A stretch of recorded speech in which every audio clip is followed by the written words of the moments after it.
Hello friends, welcome to our channel crime diary review. आप सभी का स्वागत है एक बार फिर से। तो चलिए कहानी शुरू करते हैं। इशिका, आज मैं आ रहा हूँ, तुम मुझसे मिलोगी ना? प्रेम भरी मनोहर के साथ रोहन पांडु ने कहा। भला क्यों, तुम्हें मुझसे क्या काम है? इशिका ने कहा। फिर इशिका शर्मा ने टहलाते हुए कहा, देखो नाराजगी छोड़ दो प्लीज़ इशिका प्लीज़। गिड़गिड़ाते हुए रोहन पांडु ने कहा, मैं तुमसे मिलना चाहता हूँ। ऐसे व्यवहार मुझे पसंद नहीं और मेरे घर वालों को भी। भला मैं तुम्हारा बुरा क्यों चाहूँगा? क्यों, मैंने हमेशा ही तुम्हारा कहना माना है ना, मदद भी की है, यहाँ तक कि रिपोर्टिंग में भी तुम्हारा साथ दिया है। इसके बावजूद भी तुम मुझे ऐसे ही भुला दोगी क्या? रोहन ने कहा कि मैं तुम्हारा आगे भी मदद करते रहूँगा, तुम जैसे चाहोगी वैसा ही होगा, बस एक बार मिल लो। इशिका ने कहा, आज मम्मी पापा तो कोरबा गए हैं, फिर कभी आना। ये खबर सुनकर रोहन पांडु उछलते हुए कहा, अगर ऐसा है तो मैं वहाँ आता हूँ, किसी बढ़िया होटल में तुम्हें खाना खिलाऊंगा। बहुत दिन हो गए हैं हम लोगों ने एक साथ बैठकर खाना भी नहीं खाया है, मज़ा आ जाएगा पहले की तरह, ठीक है? मैं आ रहा हूँ। ऐसा कहकर उसने कॉल डिस्कनेक्ट कर दिया। यह बात 12 फरवरी 2023 की है। छत्तीसगढ़ का जिला जांजगीर चांपा से कृषि प्रधान के रूप में भी जाना जाता है। यह मुख्य रूप से कृषि आधारित व्यापार है। इसी शहर वार्ड नंबर 18 में पत्रकार गोपाल शर्मा, पत्नी एवं 2 बच्चों इशिका से बात करने के बाद उसी रात 9 बजे लगभग बिलासपुर से रोहन पांडु अपने मित्र राजेंद्र सूर्या के साथ वहीं इशिका के घर पहुंच जाता है। रोहन को देखकर इशिका ने उसका ऐसा स्वागत किया मानो ये आम बात हो। राजेंद्र के साथ रोहन कई बार वहां आ चुका था। इनकी दोस्ती से इशिका के पापा बाल शर्मा भी वाकिफ थे। इशिका पिछले 6 साल से वहां रह रही थी तो उसका बहुत जान पहचान हो गया था, क्योंकि वो एक पत्रकार थी। बाल शर्मा को अपनी बेटी पर गर्व था। बेटी यूट्यूब पर पत्रकार के नाम से पहचानते थे। यूट्यूब पर उसके चलने वाले शो को हजारों लोग देखा करते थे। जब इसने 6 साल पहले पत्रकारों के क्षेत्र में कदम रखा था तब उसकी मुलाकात रोहन पांडु से हुई थी। वह उसके सहायक के रूप में काम करता था। बिलासपुर का रहने वाला था रोहन।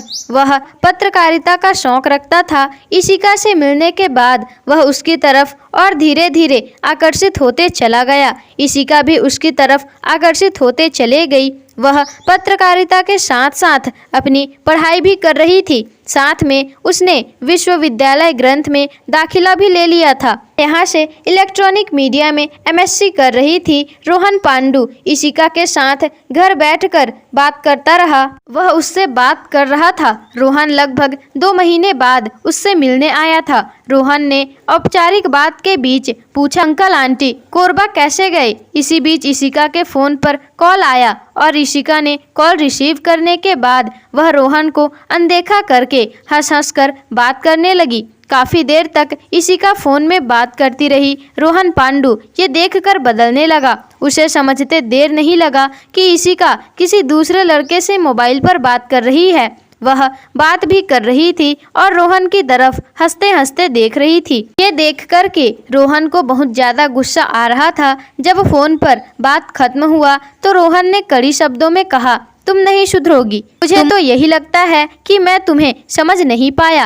रोहन के बात का जवाब देते हुए इशिका ने कहा, तुम मुझ पर बंधन लगा रहे हो, ये अच्छी बात नहीं है। जब तुम मेरी हो और मैं तुम्हारा तो बंधन तो बन ही गया। मैं तुम्हें अपना मानता हूँ, इसलिए तुम पर अधिकार रखता हूँ। देखो ये गलत है। जिन्होंने मुझे पैदा किया है मैं उनकी बात भी ठीक से नहीं मानती हूँ। हम सिर्फ दोस्त हैं और इससे ज्यादा कुछ भी नहीं। तुम कभी कुछ कहती हो और कभी कुछ नहीं, मगर ये कैसे बर्दाश्त करूं कि तुम मेरे सामने ही किसी दूसरे लड़के से बात कर रही हो? फिर इशिका कहती है, रोहन जैसे तुम मेरे दोस्त हो वैसे भी और मेरे कई सारे दोस्त हैं, इसलिए मेरे बातों को दिल पर मत लो। उसके बाद इशिका को क्या लगा कि वो चेहरे पर मुस्कान बिखेरते हुए कहा, चलो ठीक है, अब आगे क्या करना है बताओ?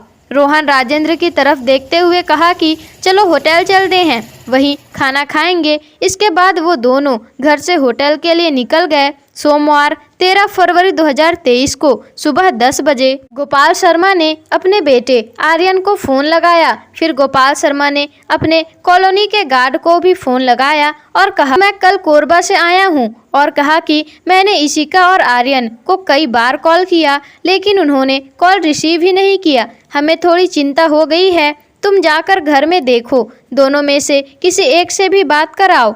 आज संडे है, हो सकता है कि दोनों सोए हुए हों। गोपाल शर्मा के कहने पर वह गार्ड उनके घर पर पहुंचा। फिर भीतर झांका तो देखा कि दरवाज़ा खुला हुआ था। वह भीतर चले गया तो देखा कि इशिका मृत पड़ी हुई थी।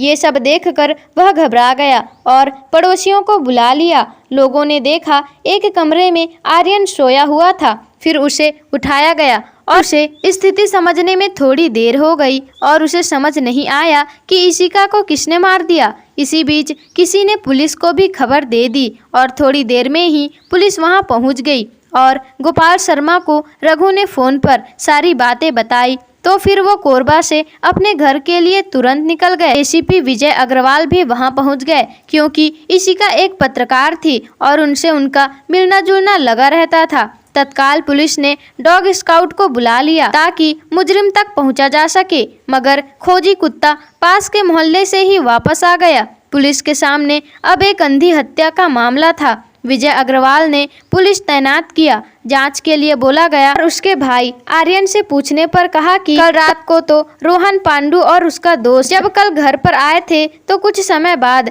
रोहन ने दीदी से कहा, चलो होटल में डिनर करते हैं। फिर इशिका ने कहा, नहीं, मैं खाना नहीं खाऊंगी। फिर रोहन के कहने पर तय हुआ कि रोहन और राजेंद्र सूर्या होटल से खाना लेकर आएंगे और फिर खाएंगे। फिर रात को सभी ने खाना खाया और फिर मुझे पता नहीं क्या हुआ।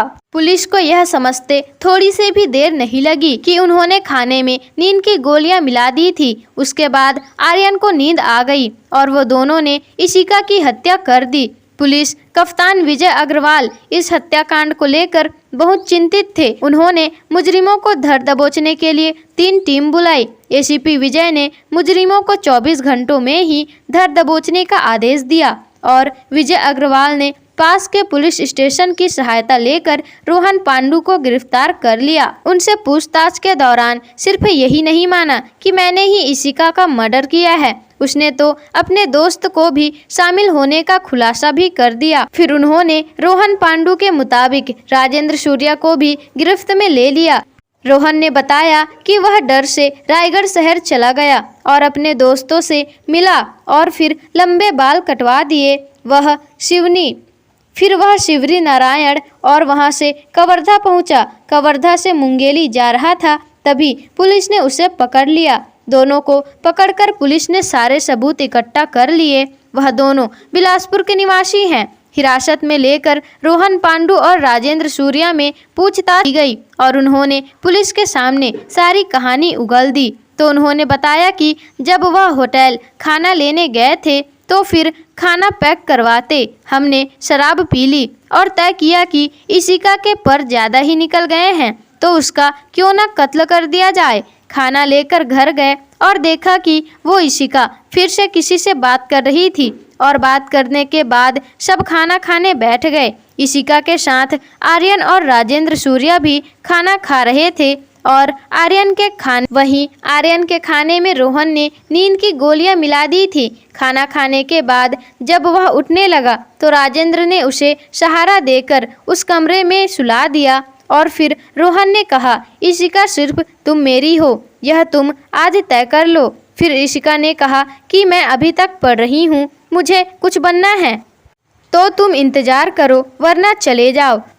रोहन ने कहा कि तुम तो पढ़ लिख कर मुझे भूल जाओगी, न जाने कितने लड़कों के फेरे में हो तुम। ये सुनकर रोहन समझ गया कि वह इशिका जिसे मैं पसंद करता हूँ वह मेरे हाथ से निकल चुकी है और गुस्से से आगे बढ़ा और उसे थप्पड़ लगा दिए। तब वह विरोध करने लगी तो उसका गला पकड़ लिया और वह तड़पने लगी और जब वह हिलने लगी तो राजेंद्र सूर्या ने भी उसे पैरों से पकड़ लिया और हत्या के बाद रोहन और राजेंद्र वहां से इशिका की ज्वेलरी और स्कूटी लेकर वहां से निकल गए।